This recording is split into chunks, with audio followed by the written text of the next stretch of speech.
మేడ్చల్ జిల్లా ఏదిలాబాద్లోని తెలంగాణ సాంఘిక సంక్షేమ గురుకుల్ ఫైన్ ఆర్ట్స్ పాఠశాలలో సమ్మర్ క్యాంపును ఏర్పాటు చేశారు.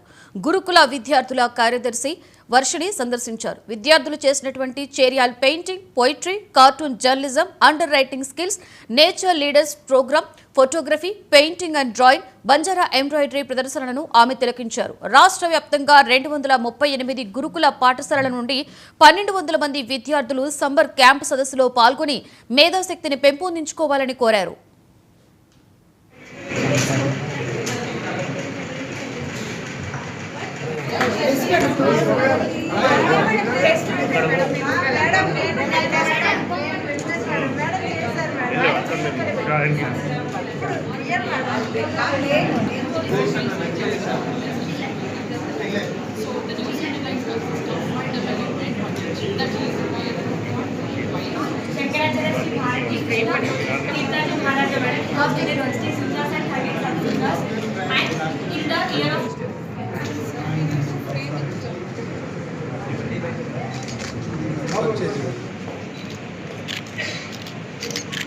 Thank you, ma'am.